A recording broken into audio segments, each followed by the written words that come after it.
Welcome, everyone. We're live tonight.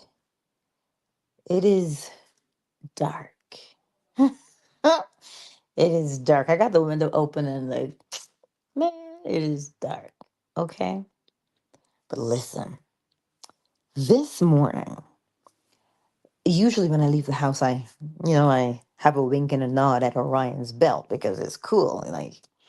And I can see Cassiopeia and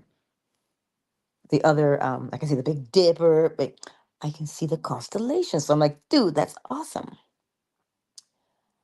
But out of the corner of my eye, it was not a shooting star because shooting stars just, zip where they are, and then they're gone. But no, this one was like if you were driving on the highway and it was just a steady, it did not accelerate, it did not decelerate, it just moved at a constant speed. And I thought, well, isn't that cool?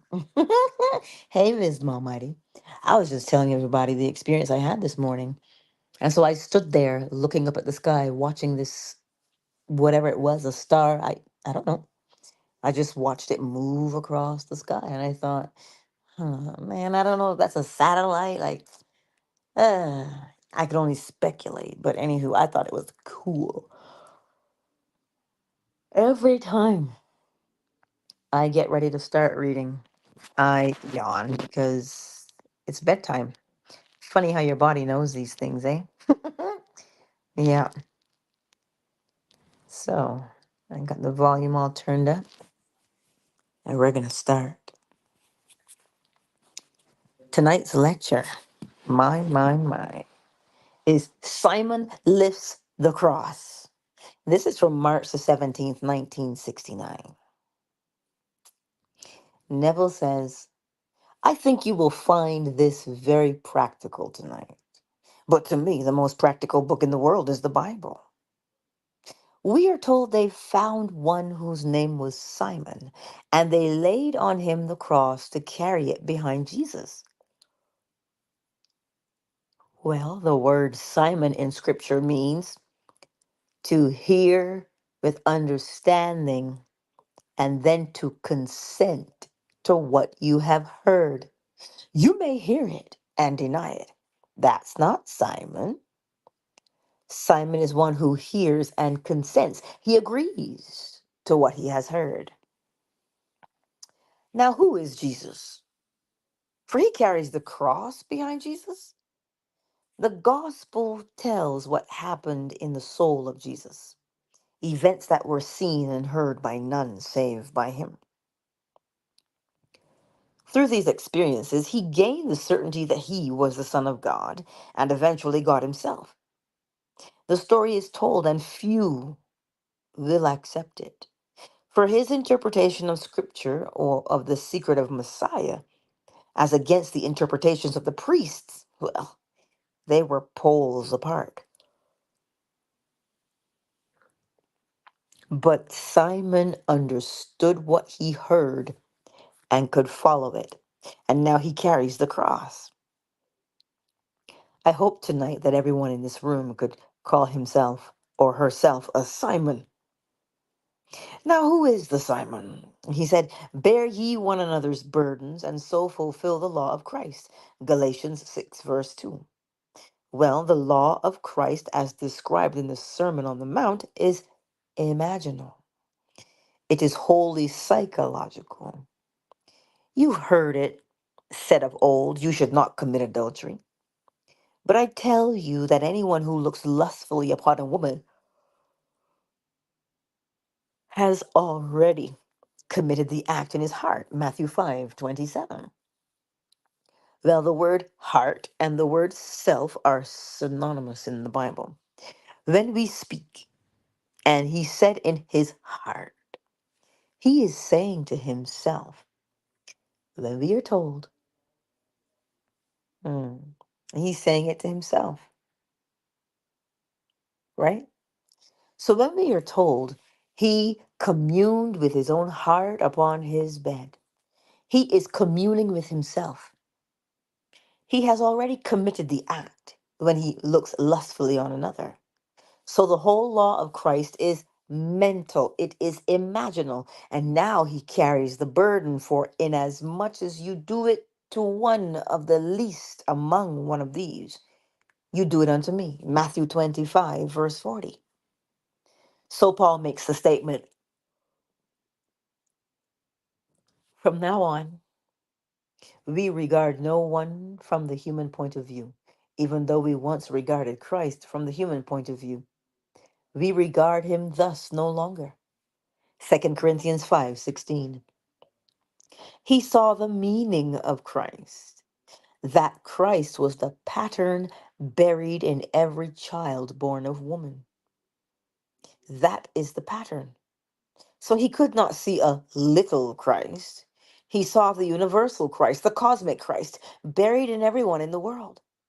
Well, there's only one Christ. So when you do it to anyone, you're doing it unto me. Now, the one who heard and believed, he is called Simon. So he goes out now to bear the cross and lift the burden from the back of the one being who has taken the entire cross. For every child born, for every child born is the cross, and collectively they form the cross that the cosmic Christ bears. So the one who hears the story and believes it, well, he goes out in his belief to lift the weight of that cross. He sees someone who is struggling. They can't pay their rent, can't buy food. He's embarrassed financially, or he may be this, that, or the other in the world, ostracized. And he lifts the cross. He knows he is doing it only to himself. Well, it cannot be another. And because he does it psychologically, he represents the other to himself as he would like to see that other were he that other, knowing that he is that other. To the degree that he is self persuaded that this that he is imagining is so, it becomes so. He is the Simon who bears the cross, not moving it toward any little point in space. No. All through life, he's bearing the cross, lifting the weight.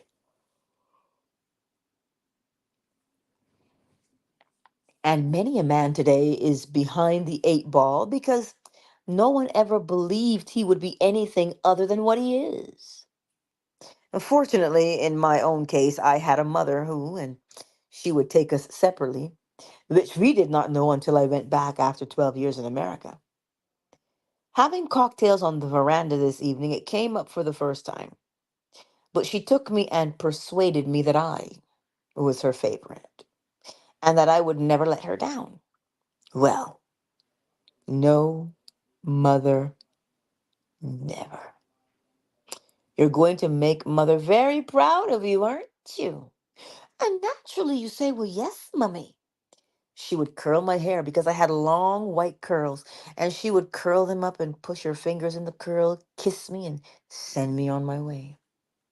And then the next one came to have his hair combed or curled. She told the same story to everyone, but because it was mother's secret, you couldn't violate mother's secret, and each grew into manhood believing he was the favorite. We were not going to set a little enmity among the brothers and tell the others that we were the favorite. We couldn't betray mother's trust. Then I returned after 12 years in America, and we're having cocktails on the veranda, and it came out in some spontaneous way, and everyone told the same story. And mother just sat there and chuckled. She had simply accomplished her purpose.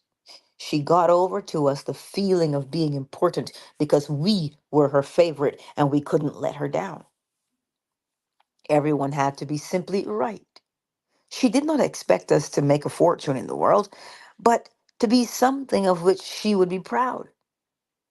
Well, she was a very wise mother, so that we became in our own separate spheres a success in her eyes before she departed this world.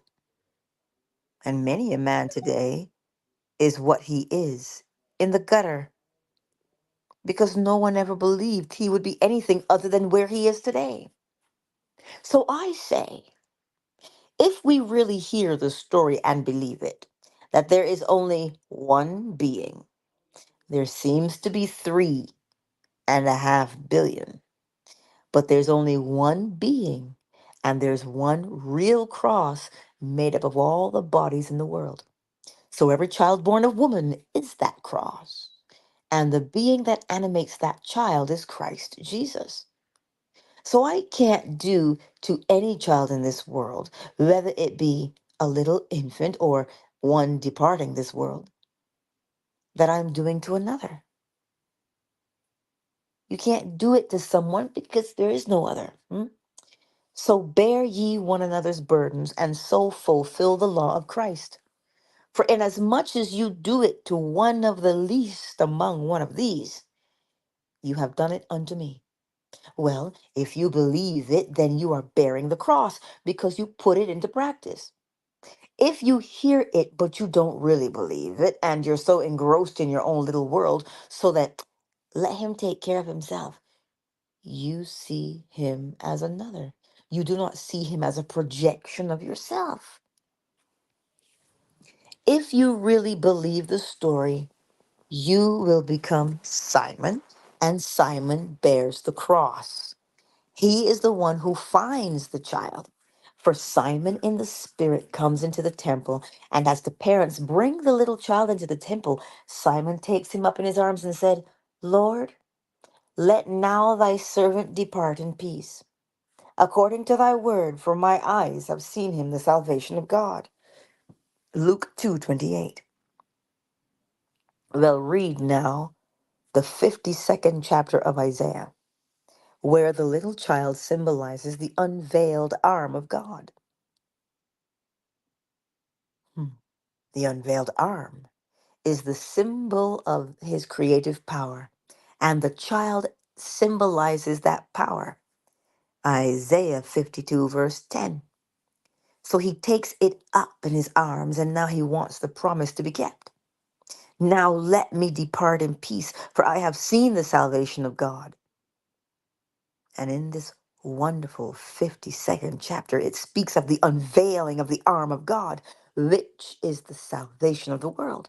So here, as the arm is unveiled, and you'll have this experience where the entire arm is unveiled, and it would seem to you that one betrayed you because someone came in following the betrayal and unveiled the arm. What did Judas betray?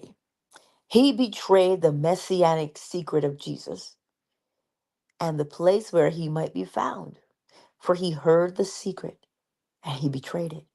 And he betrayed where he might be found if you could still find him there. Well, they found him there. It all takes place within us. So there must be someone who must first hear the secret and tells the secret.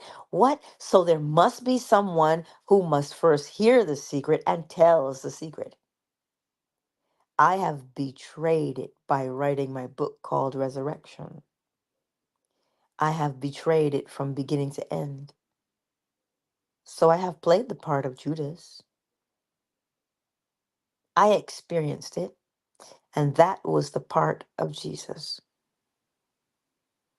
Then I told it in print so that everyone coming behind, when I'm gone from this place, and the unborn generations coming in, if the book is still available, that they will see the secret. So did he betray? He betrayed the secret, the messianic secret, which was unlike what the priesthoods of the world believe. They believe in a man, a little man coming from without who is going to save them. Well, and it isn't so at all. He comes from within because he is what? He's a pattern. The pattern erupts within man, unfolds within man. And as it erupts within man, he knows by this experience he is the Son of God because he knows his scripture. He goes back and he searches to find that here it dovetails with all that was foretold. He continues the experience to discover that he's not only the Son of God, he is God himself. And for now, the Son, David calls him Father. And now he tells it to everyone who will listen. The one who hears it with understanding and accepts it, consents to it. He becomes the Simon who will now pick up the cross and ease the burden from the back of the cosmic Christ. So you meet someone in the world who is unemployed. Instead of passing the buck and passing by, stop in your tracks and represent him to yourself as being gainfully employed. Persuade yourself that he is gainfully employed. You meet anyone who is in some way limited. Then represent him as being exactly what you would like him to be, to set him free from what he seems to be. But then you are bearing the cross. So bear ye one another's cross, and so fulfill the law of Christ. For there is a law, and the law is all imaginal. So everyone goes out to fulfill. If he returns it with understanding, and having heard it with understanding, he consents to it. Well, I can't hear something. I understand. Well, I can hear something. I understand.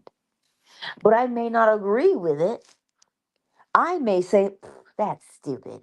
It's silly. Well, this is the most incredible story that could ever be told man. So then you hear it.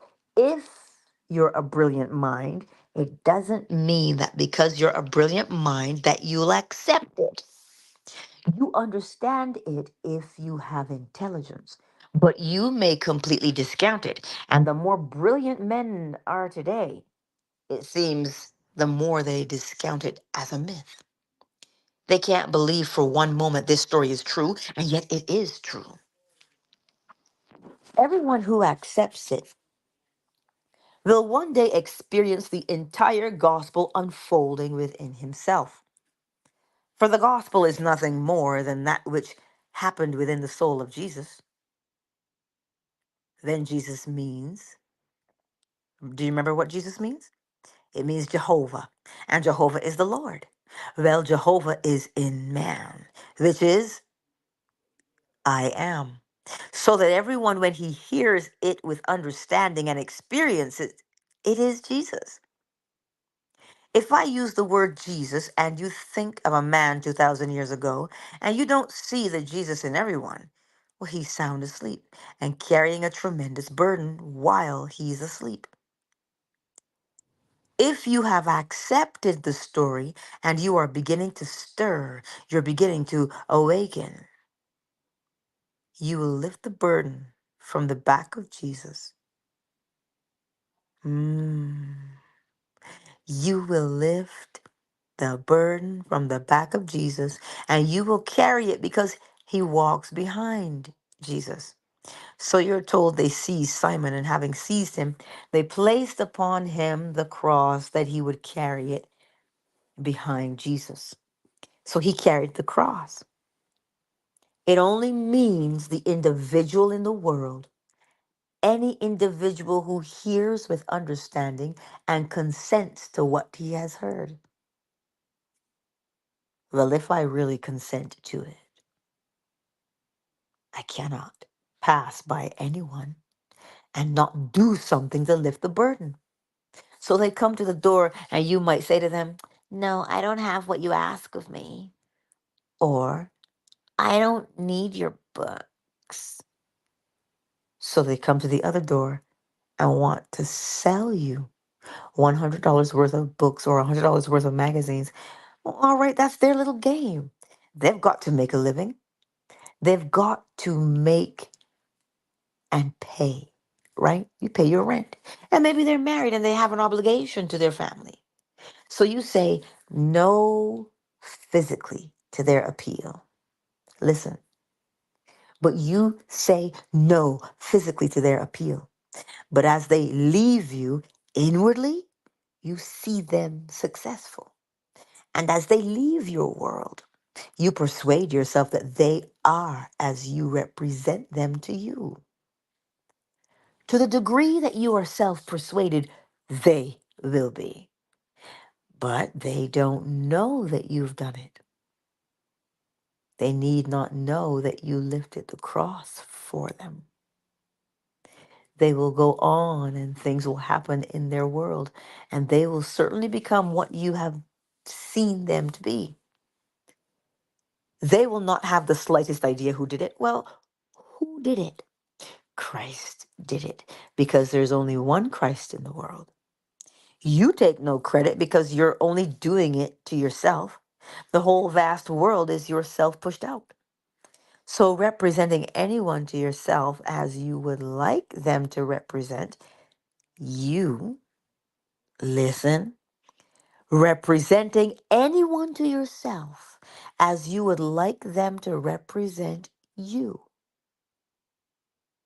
then you are simply lifting the entire burden of the world. So when he comes in and he picks up the little infant, which is called a sign in the Bible, it represents the creative power of God. Mm. It represents the creative power of God, the unveiled arm of God. And that arm creates everything in the world. And when it is unveiled in you, you can't fail. Whatever you imagine will come to pass. I don't care what it is, for the arm has been unveiled. Mm. The entire sleeve has been severed, leaving the arm from the shoulder to the fingertips, free to carry forward your sword. Your sword of what, though? Your sword of victory. And you see everyone as you want to see them, and they become it. I see you. Mm. So I ask you tonight to just dwell upon it and see if you fit the pattern of Simon. See if you, in the course of a day, if for only one person, you can lift the burden. Maybe tomorrow you'll do it and you will lift your burden. Don't let it remain, because you're only letting it remain upon your shoulders. There is no other. So as you simply lift it, you are lifting that burden off of your shoulders. For there is only Jesus Christ in the world. There is only Jesus Christ in the world. There's nothing but God. The play begins with the call of Abraham, and it comes to its climax and fulfillment in Jesus Christ. Everyone has to everyone has to come to that climax. The curtain comes down on it. And when you reach that point, the curtain comes down and you depart and join the heavenly brotherhood who contemplate this world of death. And those in eternity who contemplate on death. That's what William Blake said. They say thus, what seems to be is to those to whom it seems to be. They say thus, what seems to be is to those to whom it seems to be. Well, now, can you assume any state for another and it seems to be? Well, then it seems to be, and it will become so, even of torment, despair, and eternal death. But divine mercy steps beyond and reveals and redeems man in the body of Jesus. For in the end, there is Jesus Christ, only one body, only one Lord, and you are Jesus Christ, the one risen body you will wear as your own body. And the one spirit that inhabits it You will be that Spirit, and the Lord, that is the Lord of all, you will be that Lord. So today we are not aware of it, but Paul makes it very, very clear in Second Corinthians. If we have been united with Christ in a death like his, we shall certainly be united with him in a resurrection like his. You see the difference in tense? Let me read it again. If we have been buried with Christ in a depth like this, we shall certainly be united with him in a resurrection like his. Wow. You see the difference in tense now? Then, and it says that we have all died with Christ, but we will all live with Christ, and that's in the future. Well, it comes when the pattern contained within man erupts, when it unfolds, and the story as told in the gospel unfolds within a man, and he is Jesus Christ. Now, whenever he tells this, there's always a sneer, the laughter, because they know him by reason of his political origin. They do not know him by reason of this spiritual birth. They only see the outside man and the judge, and then they judge from appearances. Ain't that something? We judge, don't we? They only see the outside man and the judge, and then they judge from appearances. They know him and they can trace his origin right back to his little beginning. So, what is he doing making these bold claims? For that is blasphemy. The claim he must make for having had the experience. Mm, what is it? They know him. See, that's what happens. They know him and they can trace his origin right back to his little beginning. So, what is he doing making these bold claims? Because that is blasphemy. The claim he must make for having had the experience. So he tells it, and a few will believe him, and the few who will believe him, he will get a number on them who will become Simon to lift that burden and transform lives as he meets them in this world, no matter what it is. So if you want X number of dollars or you want to be so and so or this, that, or the other, he simply bears. He simply bears what? But now this next line is very interesting. He hears. That is all he does. He simply hears. As though you told him that you had what you really asked him to hear. And he goes his way, believing that what he has heard mentally is a physical fact to confront you in the not distant future, bearing witness to that state.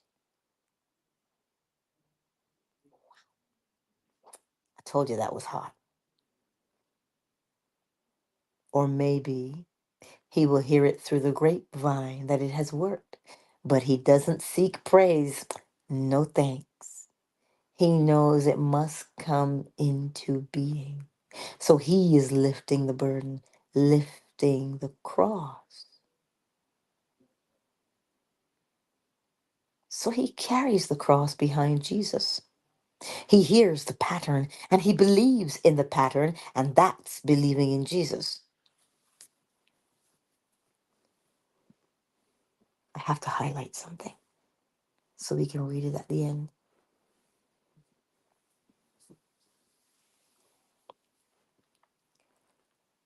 Well, then, If you really believe it and everyone contains that pattern and everyone is Jesus, you cannot leave anyone distressed. You do not give them one nickel from your pocket. You do it all in your imagination you because you could give from now to the ends of the time and not give yourself. Well, no, this is giving yourself. When you imagine a state and simply go your way believing in the reality of what you have imagined. So, how do you, let's go back. You could give from now to the ends of the earth or the ends of time, and you won't give yourself. But this is how you give things to yourself. When you imagine a state and simply go your way believing in the reality of what you have imagined. So that's how you give things to yourself. So he says, bear ye one another's burdens and so fulfill the law of Christ.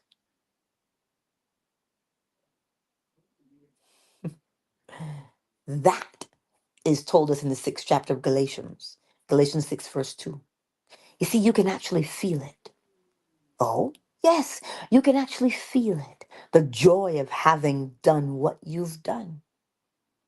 You don't wait for the phone to ring. You don't do anything. Look, a friend of mine last night told me a story. Well, he he knows that quite a while ago he told me of some work that he had done for one that he likes very much. It is an artistic work, but they never paid. And it was an agreed contract, not a written contract between two friends who trusted each other that this money was due and therefore it was paid. Well, he knew that we discussed it. And that after we discussed it, I certainly heard that he was paid. And we never discussed it following that. And last night he told me the money's in the bank. Ow. Out of the blue, he didn't persuade her by argument. This one came forward. She is an artist and gave him a very large check. Now, I would say to him, that check or a similar check should be coming quarterly and that multiplied by many. Because she's only one artist, let's highlight this. Because she is only one artist, and there should be many artists needing your talent. And it would be a joy, as far as I'm concerned, to see many artists seeking his artistry, his talent, that they may improve theirs. It is only one being playing, and then a check similar to that coming from many sources, quarter after quarter. But don't say it can't be done. The minute that you say that you're going to limit someone, again, the minute that you say that, you are going to limit someone. We don't want to limit anybody, do we? Don't say that someone, because of his background, his financial background, his social background, his political background, or anything, that he can't make it. You're going to limit him. Don't put the cross that heavily upon him. Lift the cross, because we are in a world of horrors, really.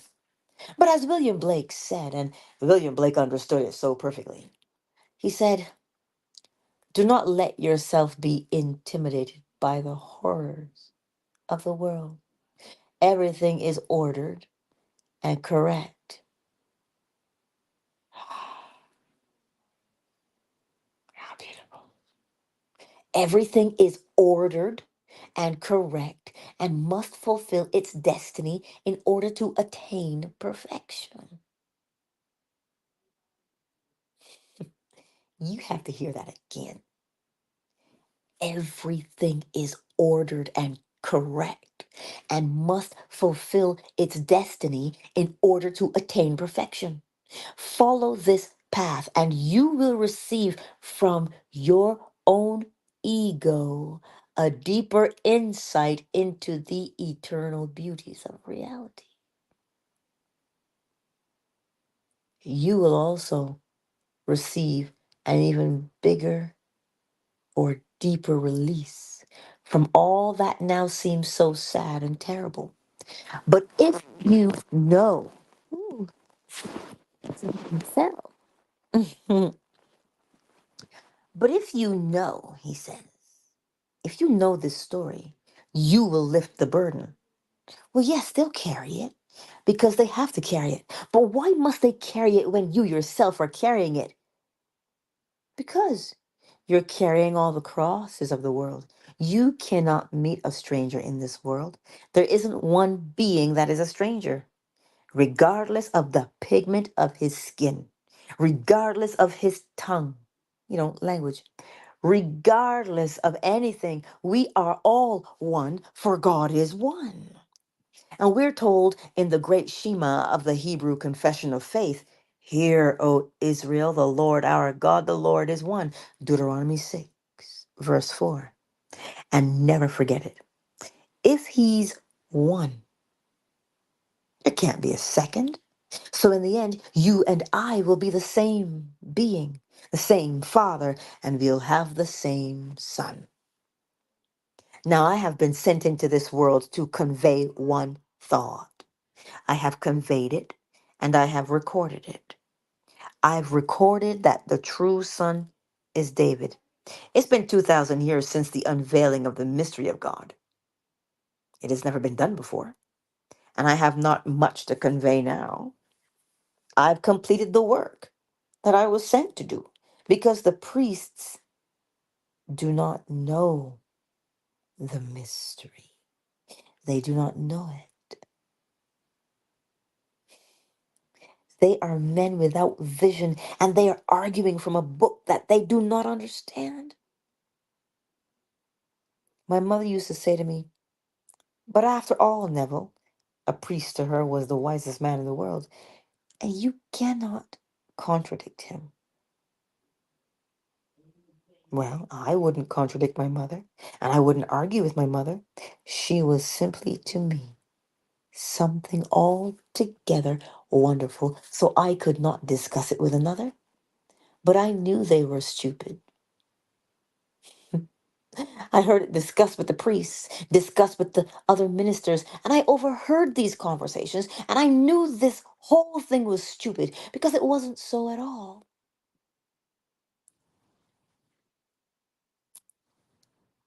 Because from the time I was a boy, I had visions, and I knew it wasn't that that's not what they were talking about. They didn't have the slightest concept of what they were talking about. But I couldn't tell that to mother because mother would not have understood her little boy who was uneducated and a very limited background. How could he challenge what she considered the wise priest? Because he could speak Latin, or maybe he could read it too, and maybe he could read Greek. Well, that meant he was intelligent. A lot of learned nonsense. He didn't know what I knew from vision. From mine was all vision. It wasn't from study. And then as I matured, I was called and sent. I know today the reason for the call and the reason for being sent, and that was to reveal the true Son of God, the one Son's, hmm? the one Son that unifies humanity is the true Son of God. Because if all have that one Son as his Son, well, then we are one.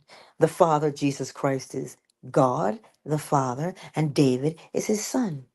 Jesus Christ is in you, and David is his son. The day will come. He will awaken in you, he will rise in you, and you will meet David, and David will call you father. Then you will have this certainty beyond anything in the world. Hmm. You know what you had for dinner tonight? Oh? There's a certainty beyond the wildest dream of man when you meet him. There's no uncertainty in it whatsoever. Hmm? There's no uncertainty in it whatsoever. Well, now, if everyone has this identical experience, then are we not one? If we all have the same son, we are the same father. So tonight, the practical side of this is to go out and to the best of your ability, play the part of Simon. May I tell you, you aren't neglecting yourself because the one you are helping is yourself. But aside from that, it comes back to the center from which it came. As the story of Job tells us, when he prayed for his friends, his own captivity was lifted. Oh, we got to highlight that.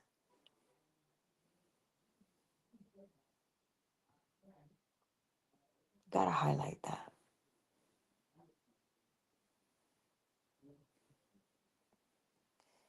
So while he was locked in his own little desire to free himself of the sores and the pox and all the things that befell him, when he forgot himself completely and prayed for his friends, all these things disappeared. And then all that he had lost returned to him a hundredfold. So you see, when I pray for my friends, my own captivity is lifted. The cross becomes lighter. And finally, it's just light itself. So take my yoke upon you and learn from me, he said, for my yoke is easy and my burden is light.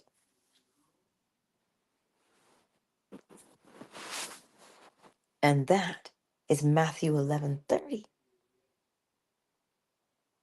If you really put it into practice, hmm, it will become very light.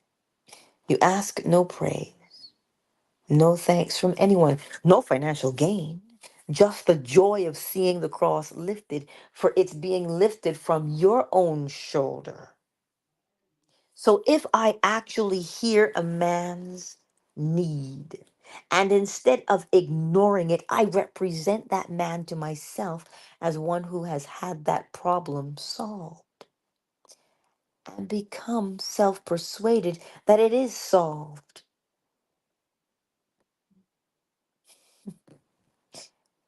To do what? Become self persuaded that it is solved. And then I find that in the not distant future, that it is. I don't have to tell him what I did. I have the joy and the satisfaction of knowing that this law of Christ never fails. It never fails. What? It never fails. So believe in the reality of your. Let me breathe. So believe in the reality of your own imaginal acts. For faith is really loyalty to unseen reality.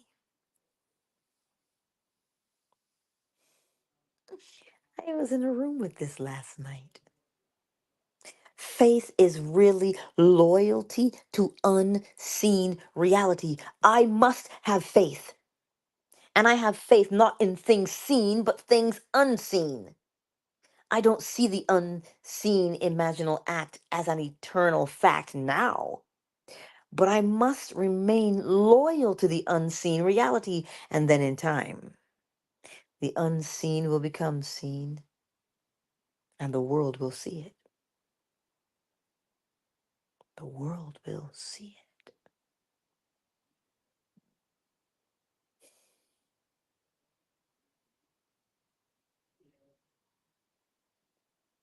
Sit with that for a moment. I have faith not in things seen, but unseen. Why? I don't see the unseen imaginal act as an eternal fact now, but I must remain loyal to the unseen reality, and then in time, the unseen will become seen, and the world will see it. So, this is the practical side of this tonight. How you and I can lift the cross from our own shoulders. If I'm lifting it from yours, I am lifting it from mine. And in a way I do not know, blessings will fall upon me to the degree that I am lifting the weight from the shoulder of myself pushed out. For everyone I meet is myself made visible. There's nothing.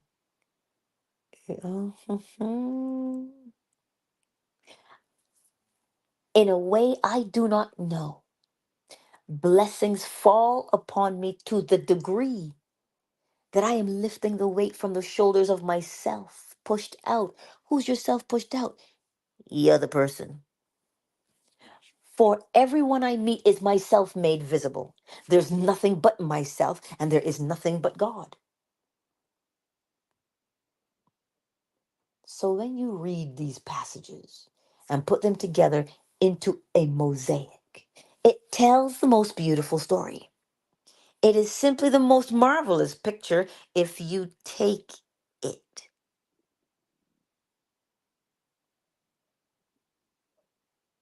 Huh? Why? You have to take it. If you take it, that when you do it unto the least among one of these, you've done it unto me. Well, you mean the little one that everyone ignored? Yes, if you did it to him, you did it unto me. Well, who are you? I am he the world is seeking. I am the Christ, the Lord, he said. And the little one, you mean the insignificant little one, that's Christ. Well, yes. So you lift his burden because you're lifting mine. You have done it unto me. You try it. May I tell you, it pays dividends beyond measure, just beyond measure, when you least expect it. And now you may never recognize your own harvest because quite often our memory fades and we don't recall that maybe 5 years ago someone asked a favor and you did it in your imagination. And then 5 years later, you encounter that person and you've forgotten completely.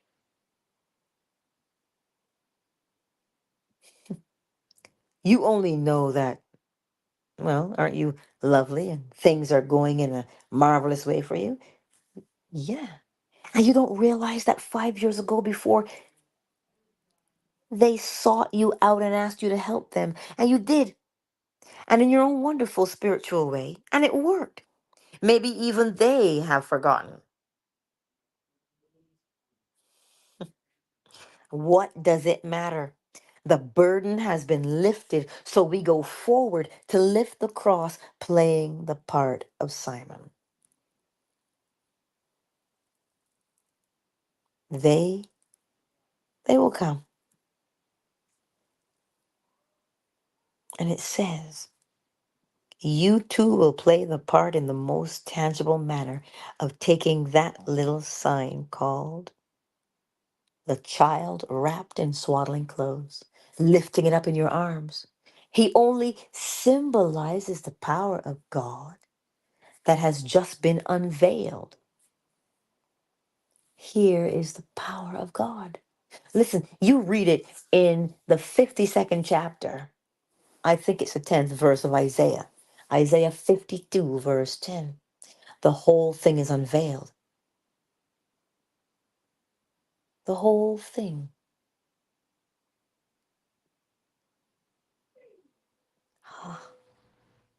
Well, what is it? The arm of God has been unveiled, and it is the power of salvation symbolized as the child. When it happens, I can't tell you the thrill when the entire scripture unfolds within you. You see, it not as secular history at all. The whole thing is supernatural from beginning to end. From the call of Abraham to the climax in the story of Jesus Christ, the whole thing is supernatural. You see it not as secular history at all. The whole thing is supernatural from beginning to end. From the call of Abraham to the climax in the story of Jesus Christ, the whole thing is supernatural. It hasn't a thing. It hasn't a thing to do with history as we understand history here. Mm. From the call of Abraham to the climax in the story of Jesus Christ, the whole thing is supernatural. It hasn't a thing to do with history as we understand history here. They were not telling any event that took place on earth. It was taking place in the soul of a man as he walked the earth. And no one believed him.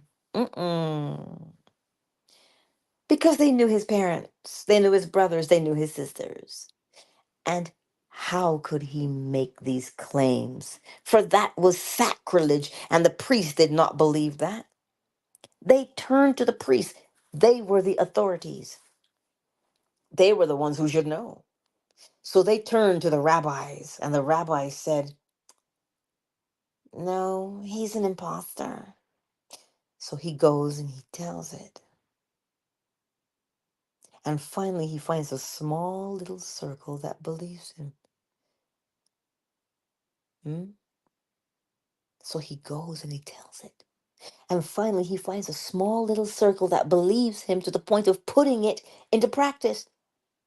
And then he came to them first and unveiled himself. And they began to be unveiled too. And the God in them, that was the God in him. And he begins to unveil in them. And the rabbis remained veiled. So even to this day, when Moses is, when it's read, it's a veil. A veil is on their mind. They don't see it. Why pray for all of them? No criticism. Because it's myself blinded, and they refuse to accept any change in that fixed belief of theirs. So I have come to do one thing, and I have done it, and I've recorded it. That is to make clear to the entire world who will listen, who the true Son of God is, who will unify the entire world. Jesus Christ is God, our Father, and his Son is David. When David calls you Father, you will know you are Jesus Christ the Lord. For if I am a father, well, there must be a son to bear witness for that relationship. Well, he comes, and he comes into one's world. So I've told it. I have told it. And so far, there are a few thousand books in print and sold, and a few thousand more back in print.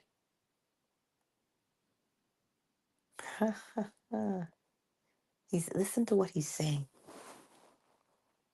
But I have told what I came to tell, that the Son of God is David, and David is not a physical being. It is in spirit that he called him Father. So David in the spirit called, what did he do? David in the spirit called me Lord, he said. How then can I be David's son? Matthew 22, verse 42. So he called me Father in fulfillment of Scripture. And everyone is going to be called Father by the one being that is David. When he calls you, when he calls you Father, as he has called me Father, then you and I are the same being. We are God the Father. There's only one God, the Father, without loss of identity. Well, we are one. Neville. Here's the questions now. Here's the person asks, does David ever become a father? Neville says, David? No. Out of David comes the son. Out of David comes the son who is the father, as told us in the 7th chapter of 2 Samuel.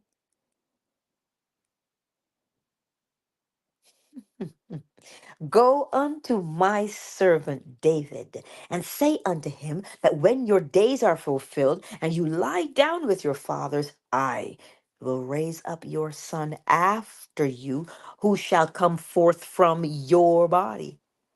I will be his father, and he shall be my son.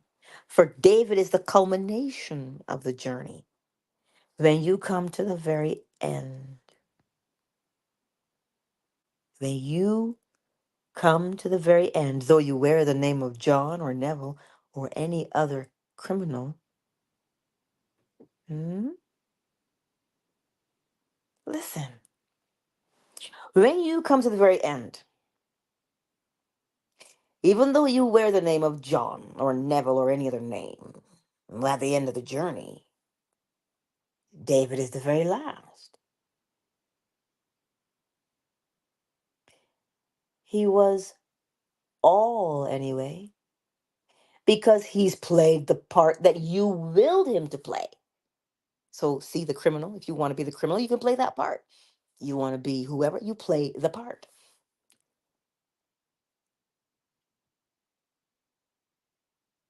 Because all that you've done, you did it. And David is the culmination. Then out of David comes one who raises or who rises within him. So you rise within your own body, called John or called Wisdom Almighty. Call it what you will. But you're coming out of David. So what comes out of David is the Son of God. And the Son of God and God are one. So I and my Father are one. John 10, verse 30. So you awake within yourself and you come out of a body, and that is David. But David is the one who does all the Father's will. I have found in David the son of Jesse, a man after my own heart, who will do all my will. Acts 13:22. So every part that you have played was subject to your will. And it went through hell because you put it through hell as you in your dream entertained unlovely thoughts or lovely thoughts. And the David, which is the part that you played, had to go through all the horrors. Listen. And it went through hell because you put it through hell as you in your dream entertained. So in your dream, what were you doing? Entertaining unlovely thoughts or lovely thoughts? Well, it in itself, it was dead. You, the God dreaming in these bodies, had horrible dreams, but in the end, you came out of the state into which you have placed yourself to dream. So David is the son, and he's always young, always the youth. And this next question. Neville, you said that Jesus Christ was in you, and you said what David was. I didn't catch that. Neville responds. He says, well, the you in which is Jesus Christ is David. It's you. In you is Jesus Christ.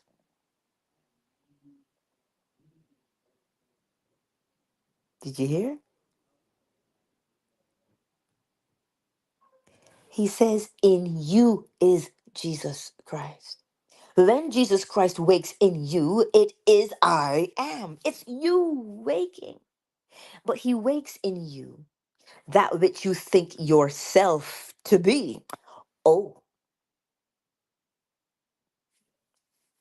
he wakes in you, but he wakes in you that which you think yourself to be. Highlighting that which you think yourself to be is the David. But remember, the drama is not taking place in flesh and blood. It is taking place in the soul of man, the soul of man that is animating all that is David. It is something that makes the body alive. In that, that dreams it. The being that is dreaming it is God, who is Jesus Christ. Oh, listen, it's so windy outside. It feels like a mighty rushing wind, but I digress. Now, if I became this body and it refused to obey my will, it is not David. It must obey my will. So I have found in David, the son of Jesse, a man after my own heart, who will do all my will. Acts 13:22. So I come into the world and I think that you are terrible. Well, I've got to see in you the terror, or he hasn't done my will. I come into the world and I see you are lovely, and I see you are lovely, and then he's done my will. So go back to that part. He says he wakes in you that which you think yourself to be. So if you see the lovely in someone, you have to see the lovely in them. But if you see the terrible in your mind's eye, well, then will they have to be terrible as well? Anywho, I come into the world and I see you are lovely and I see you are lovely. Well, then he's done my will, because everything that I imagine it must do. Everything that I imagine it must do. So when I imagine that you are successful,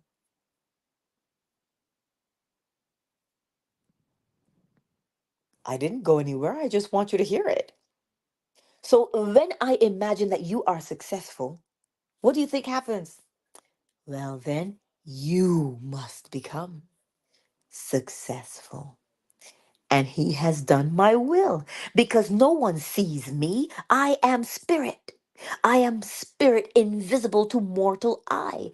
But when I actually assume that this is such and that is such and such, it must become such and such, for it has to do my will.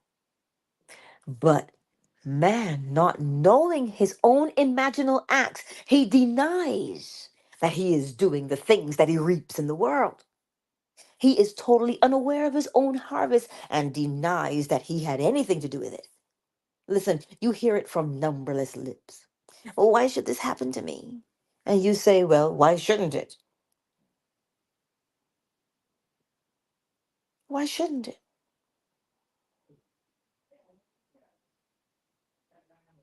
Hmm? Why should this happen to me? And you say, well, why shouldn't it? Well, look here. I'm a good person. By whose standards? Hmm? They will tell you, oh, I'm so good. I'm so kind and I'm so wonderful. They'll give you all this praise for themselves. And that is all right. So they're making all these claims, and then something happens. You see, a lady wrote me from Florida the other day. She had the crust to rewrite the book of Revelation. So she gave me a copy of it. She gave me a copy, and it was just trash.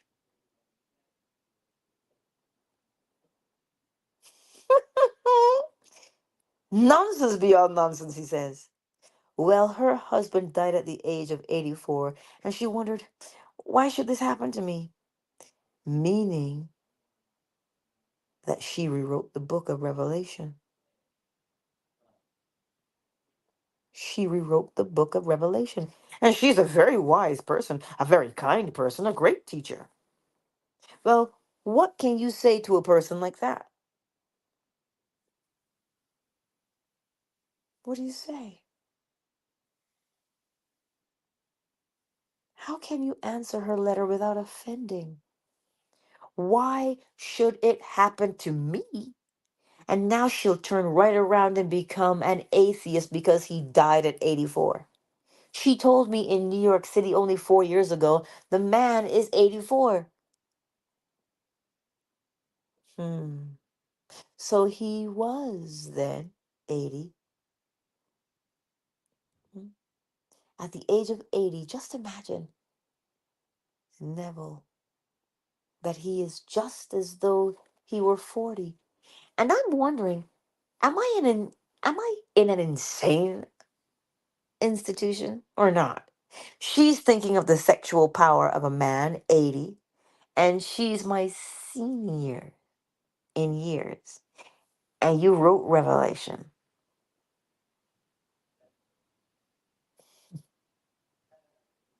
and that you dare to challenge or change the word of God, and you think of a man 80 who satisfies you at 80 and you are now 70. What on earth are you two doing? It took place in my lobby in the hotel in New York City. She came on a Sunday morning, and she had to see me. I went downstairs to see her. Now, Bill wasn't down yet. If you don't know Neville very well, that's what he called his wife, Bill. So I went downstairs and spent an hour, and I wondered, really, if I'd come into some insane institution and she's teaching the truth, she has her own center in Florida.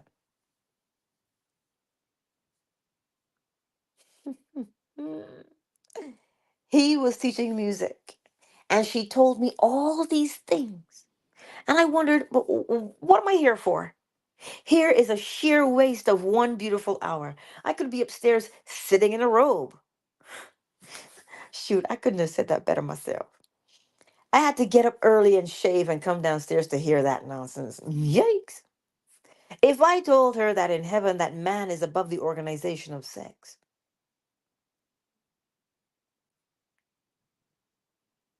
oh,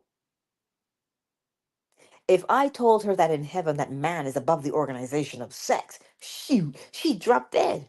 What? No sex in heaven? She wouldn't want that at all. And I said, no, there's no sex in heaven as you understand sex, but there is a creativity that makes sex as we understand it look like nothing. There is an emotion and a thrill that takes anything here that we call sex and makes it look like a little fizz. That's the thrill of creation in heaven compared to what we think the thrill is here. But if you told her that in the resurrection men are above the organization of sex, she wouldn't want it. And she would close the book. And then she writes me that he died at 84. So what? So he died. Now he finds himself 20 and more virile than ever. Who never was merciless? This person asks, my grandmother is 92 and sick. How do I know whether I should? What should I do? My dear, your grandmother is 92 and she's ill. I've had many of these. And what I do, I simply assume, oh, He says, I've had many of these. And here's what I do. I simply assume they have never known such freedom in their lives. And quite often they close their eyes and go. My dancing partner's father was sick a week, and he was 62 years old. And he had a suite of rooms. I went into his bedroom at the hotel and he said, Nev, help me to the bathroom. So I raised him off the bed and I held my arms around him this way. And he said, Oh, I'm so tired. And I said, Pop, what would you like? And he said, "Mm, just to be free." And I said, Close your eyes. Close your eyes. And I closed mine and they felt he was as free as the wind. He fell in my arms and he was gone. Holy cow. Another one in New York City. Now, she was very wealthy and he is very wealthy. But for 4 years, he was in a coma. He was in a coma. Mm. They knew and he knew nothing, with 3 nurses around the hospital. 3 nurses. But that meant no problem to them because they had money, oodles of money. But 3 around the clock to watch him in 4 days. They never spoke because he was always unconscious.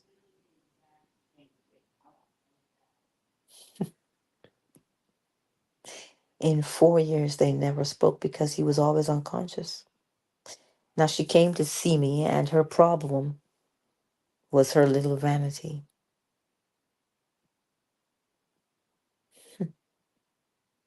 She also had a little center, and she was talking on things.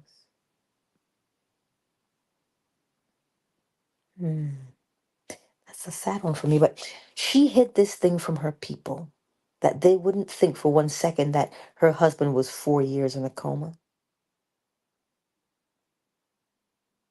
So she came to my meeting one night and saw an audience backstairs, and she said, what did she say? Why don't you let him go? It's all vanity on your part, trying to hold him here. And she said, how would I let him go? And I said, assume that he is free, for he has never known such freedom. Hmm.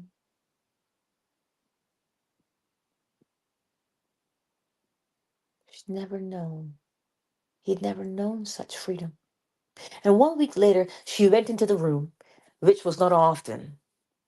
She didn't do that often because he was always unconscious. As she went into the room, he regained consciousness for 15 minutes and dictated the terms of his will in the presence of the nurse, and could sign it. For 4 years, he was not conscious, and then he died just like that. We are holding on to things. Your grandmother is 92 years old. Well, if I thought I had to live until I'm 92, well, I would say he really doesn't care for me. What, 92? At that age, most of them, well, Churchill lived to be 90, but did he live? In the last few years of his life, the mind was gone. Then the mind isn't there. Where are you? Oh, oh. When the mind isn't there, where are you? He was a dotty old man, but no one on the outside knew it. I read a story told by Mountbatten. And when Mountbatten came to see his old friend Winston, Winston was completely a gone man. He rambled and took things that he never experienced and blended them with things that he had and made a story out of it.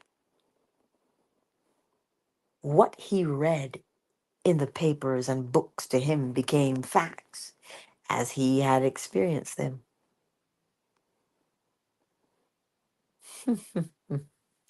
It says, when Mountbatten left his presence, he said, I felt so sad. I felt so sad, for here was this giant of a man who today is simply an idiot. But the world didn't know that. They didn't know that.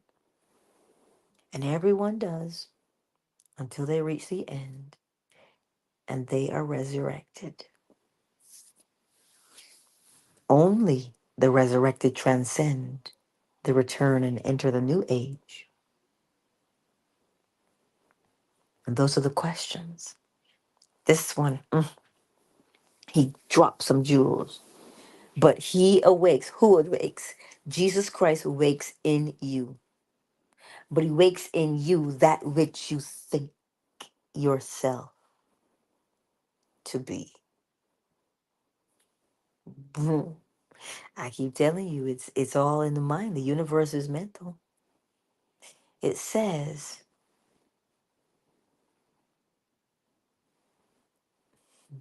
I'm scrolling backwards. There's this one part in here before we go into the silence for 5 minutes. He says, I have faith not in things seen, but things unseen. Why? Because if you're seeing it, you already know what you're looking at. You don't have to believe it. You just need to know it. But the unseen, you have the faith to know that this is coming up, right? I'm still scrolling backwards. Ha! Let's read this one and then we'll go into the silence, yes? He simply hears. He simply hears. That's all that he does. He hears as though you told him that you had what you really asked.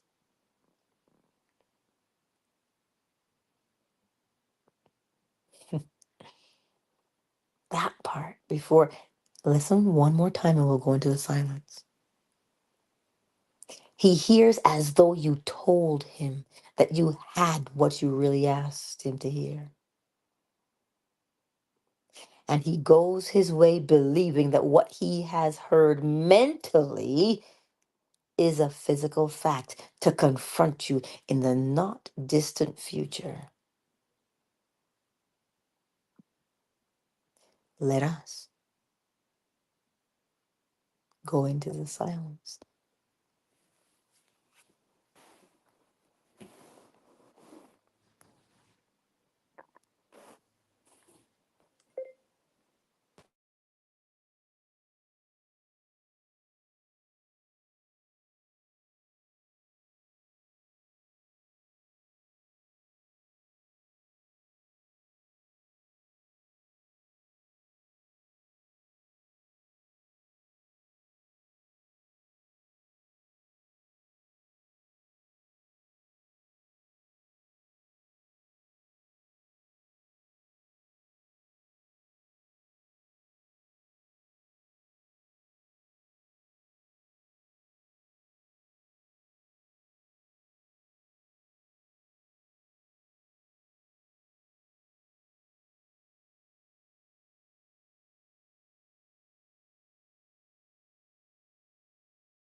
And there concludes 5 minutes.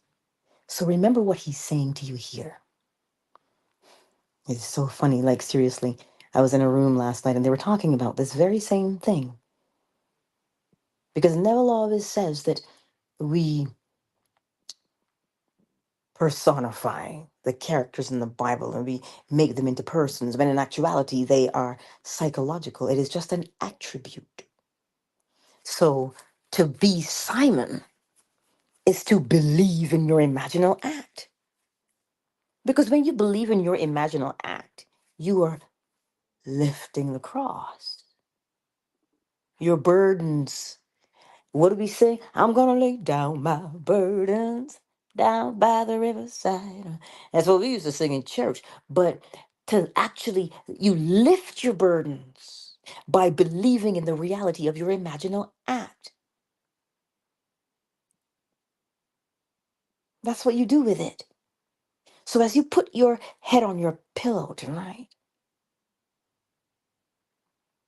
lift your burdens. Lift them, yeah. Lift it.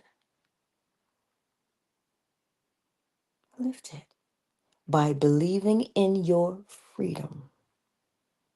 Believing in whatever that thing is you say you're making for yourself. So, oh looky, I don't know if he's still here. Double A vibes. He's here. It's 3 a.m. in the UK. Well, it was 3 a.m. It's considerably earlier in the morning now. But he's here with us. I think that's amazing. 3 a.m. He could be doing anything else. And he's here learning about Neville with us and learning how to apply the principles on a daily basis. Ah, Sugar Visions. I see you. And Wisdom Almighty. And hello, Bob. Bob's here on Twitter. Listen, you know I had to say Bob's your uncle, right? Shoot.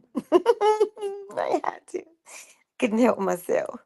Fanbase, who's here? We got Flo Smiles in the house. Wink, wink. Moon and Dolphin Duck. KZ and Afternoon Delight is kicking it with us. So what you gonna do? What's your burden? What's that song? What's your flavor? Tell me what's your flavor. Ooh, right? What's your burden? What's your burden, people? You can see your burden. Lift it, ease it. This is how we help each other bear one another's burdens.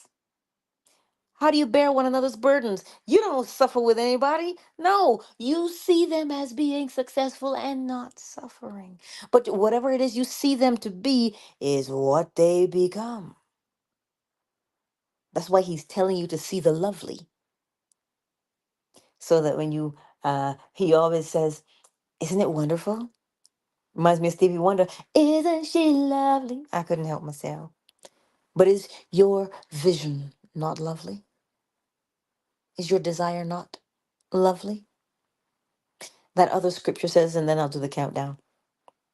That other scripture says, God saw his works and thought that they were good.